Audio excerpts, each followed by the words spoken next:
നമസ്കാരം. NCTVയുടെ വാർത്തകൾ ഇതുവരെ എന്ന ന്യൂസ് ബുള്ളറ്റിനിലേക്ക് സ്വാഗതം. ഇന്നത്തെ പ്രധാന വാർത്താ സംഭവങ്ങൾ നോക്കാം. പാലിയേക്കരയിൽ 90 ഗ്രാം MDMAയുമായി 2 പേർ പിടിയിൽ. കൊടുങ്ങല്ലൂർ അഞ്ചപ്പാലം സ്വദേശിയും നിലവിൽ പറവൂർ KNK ജംഗ്ഷന് സമീപം വാടകയ്ക്ക് താമസിച്ചു വരുന്ന കുന്നത്ത് ചെത്തിപ്പാടത്ത് വീട്ടിൽ അഫ്നാൻ, കുന്നംകുളം മേത്തല സ്വദേശി വേണാട്ട് വീട്ടിൽ ഷൈൻ എന്നിവരാണ് പിടിയിലായത്. തൃശൂർ റൂറൽ ജില്ലാ പോലീസ് മേധാവി B. കൃഷ്ണകുമാറിന് ലഭിച്ച രഹസ്യവിവരത്തെ തുടർന്ന് തൃശൂർ റൂറൽ ഡാൻസാഫ് സംഘവും പുതുക്കാട് പോലീസും സംയുക്തമായി നടത്തിയ പരിശോധനയിലാണ് പ്രതികൾ പിടിയിലായത്. നടപടിക്രമങ്ങൾക്കു ശേഷം പ്രതികളെ കോടതിയിൽ ഹാജരാക്കും. ബാംഗ്ലൂരിൽ നിന്നും ആലുവയിലേക്ക് വരികയായിരുന്ന സ്വകാര്യ ബസ്സിലാണ് പ്രതികൾ ലഹരിമരുന്ന് കടത്തിയിരുന്നത്. പാലിയേക്കര ടോൾ പ്ലാസയിൽ വെച്ച് ബസ്സിറങ്ങിയ പ്രതികളെ പോലീസ് സംഘം വളഞ്ഞിട്ട് പിടികൂടുകയായിരുന്നു. ഇവരുടെ പക്കൽ നിന്നും പിടിച്ചെടുത്ത 90 ഗ്രാം MDMAയ്ക്ക് വിപണിയിൽ ലക്ഷക്കണക്കിന് രൂപ വില വരും. ഷൈൻ കൊടുങ്ങല്ലൂർ പോലീസ് സ്റ്റേഷൻ പരിധിയിൽ MDMA കടത്തിയ കേസിലും KSRTC ബസ് കണ്ടക്ടറെ ആക്രമിച്ച് ഔദ്യോഗിക കൃത്യനിർവഹണം തടസ്സപ്പെടുത്തിയ കേസിലും മനുഷ്യജീവന് അപകടം വരത്തക്ക വിധം വാഹനമോടിച്ച കേസിലും പ്രതിയാണ്. അഫ്നാൻ വരന്തരപ്പള്ളി പോലീസ് സ്റ്റേഷൻ പരിധിയിൽ മനുഷ്യജീവന് അപകടം വരുത്തുന്ന പ്രവൃത്തി ചെയ്ത കേസിൽ പ്രതിയാണ്. പുതുക്കാട് പോലീസ് തുടർ നടപടികൾ സ്വീകരിച്ചു. പാമ്പുകടിയേറ്റ് 8 വയസ്സുകാരൻ മരിക്കുകയും 10 വയസ്സുകാരൻ ഗുരുതരാവസ്ഥയിൽ ആശുപത്രിയിലാവുകയും ചെയ്ത സംഭവത്തെ തുടർന്ന് കുട്ടികളുടെ കോടാലി കടമ്പോടുള്ള വീട്ടുപരിസരം ശുചീകരിച്ച് തീയിട്ടു. കുട്ടികൾക്ക് പാമ്പുകടിയേറ്റ് വീട്ടിൽ തിങ്കളാഴ്ച രാവിലെ വീണ്ടും മറ്റൊരു ശംഖുവരയനെ കൂടി കണ്ടെത്തിയതിനെ തുടർന്നാണ് വനം വകുപ്പിന്റെ നടപടി. കുട്ടിയുടെ സംസ്കാര ചടങ്ങുകൾ കഴിഞ്ഞ ശേഷം വൈകുന്നേരം 20ഓളം വനം വകുപ്പ് ജീവനക്കാർ ചേർന്നാണ് വീടും പരിസരവും വൃത്തിയാക്കിയത്. പാമ്പുകൾ ഒളിച്ചിരിക്കാൻ സാധ്യതയുള്ള സ്ഥലങ്ങളിൽ മണ്ണിളക്കി പരിശോധന നടത്തിയെങ്കിലും കൂടുതൽ പാമ്പുകളെ കണ്ടെത്താൻ കഴിഞ്ഞില്ല. വീടും പരിസരവും പരിശോധന നടത്തിയ ശേഷമാണ് വനപാലകർ ശുചീകരണവും തീയിടലും നടത്തി സുരക്ഷിതമാക്കിയത്. മുപ്ലിയം ഫോറസ്റ്റ് സ്റ്റേഷനിലെ ഡെപ്യൂട്ടി റേഞ്ച് ഓഫീസർ രഞ്ജിത് രാജിന്റെ മേൽനോട്ടത്തിലാണ് വീട്ടുപരിസരം വൃത്തിയാക്കിയത്. വെള്ളിക്കുളങ്ങര forest range officer KS Shinoj തിങ്കളാഴ്ച ഉച്ചകഴിഞ്ഞ് സ്ഥലം സന്ദർശിച്ച ശേഷമാണ് നടപടി. വൈകിട്ട് ചാലക്കുടി തഹസിൽദാറുടെ നേതൃത്വത്തിലുള്ള റവന്യൂ ഉദ്യോഗസ്ഥരും കടമ്പോട് കാവുങ്ങൽ സിൽജോയുടെ വീട്ടിലെത്തി. തഹസിൽദാർ B. ശ്രീജ, ഭൂരേഖ തഹസിൽദാർ സിന്ധുകുമാരി, ഡെപ്യൂട്ടി തഹസിൽദാർമാരായ PD ഷാജു, ഷൈജു എന്നിവരടങ്ങിയ സംഘമാണ് സന്ദർശനം നടത്തിയത്. കുറുമാലിപ്പുഴയ്ക്ക് കുറുകെ ആറ്റപ്പള്ളി റെഗുലേറ്റർ പാലത്തിൽ നിന്നും മറ്റത്തൂർ ഭാഗത്തേക്കുള്ള അനുബന്ധ റോഡ് 6 മാസത്തിനകം ഗതാഗത യോഗ്യമാക്കണമെന്ന് ഹൈക്കോടതി നിർദ്ദേശിച്ചു.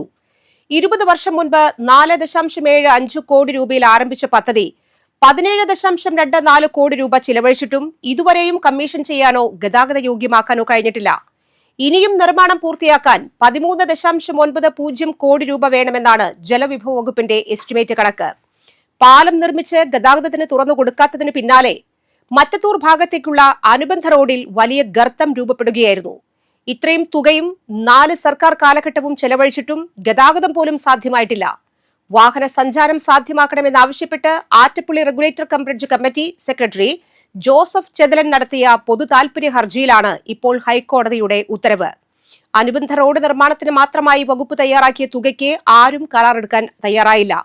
20% അധിക തുകയ്ക്ക് കരാറെടുക്കാൻ തയ്യാറായ കമ്പനിക്ക് കരാർ നൽകി 6 മാസത്തിനുള്ളിൽ നിർമ്മാണം പൂർത്തിയാക്കി ഗതാഗതം സാധ്യമാക്കണമെന്നാണ് chief justice Soumen Sen, justice VS Shyamkumar എന്നിവരടങ്ങിയ ബെഞ്ച് കഴിഞ്ഞ 23-ന് ഉത്തരവിട്ടിരിക്കുന്നത്.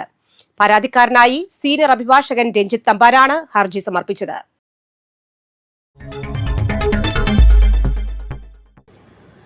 ദേശീയ ഫുട്ബോൾ താരം സിനാൻ ജലീൽ അന്തരിച്ചു.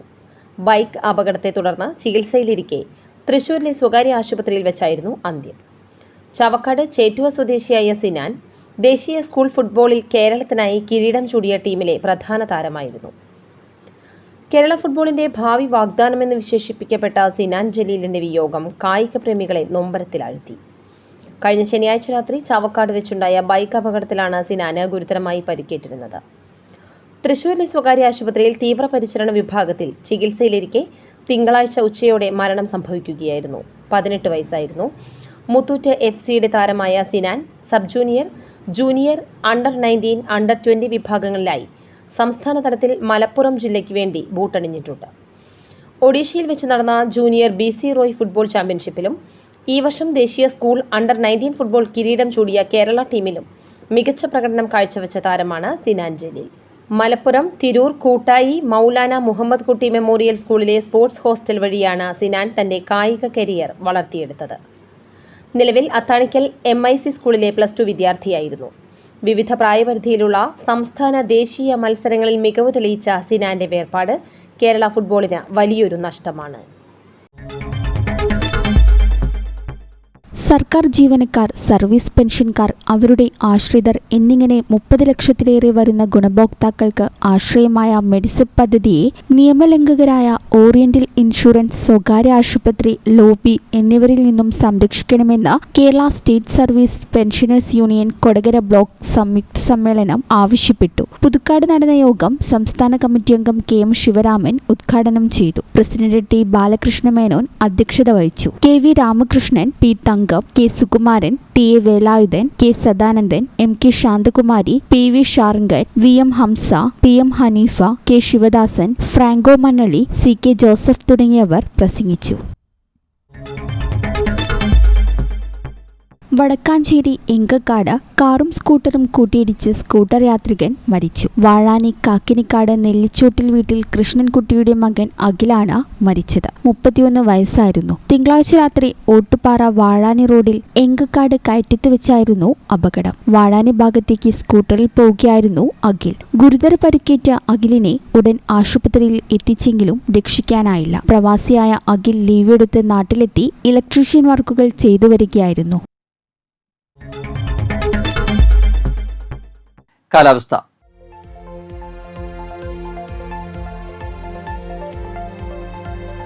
കൂടിയ താപനില 34 ഡിഗ്രി സെൽഷ്യസ്, കുറഞ്ഞ താപനില 25 ഡിഗ്രി സെൽഷ്യസ്. ചാലക്കുടി കൃഷ്ണ ജ്വല്ലറിയിൽ ഇന്നത്തെ സ്വർണ്ണവില. സ്വർണം ഗ്രാമിന് 14,235 രൂപയും പവന് 1,13,880 രൂപയും രേഖപ്പെടുത്തി.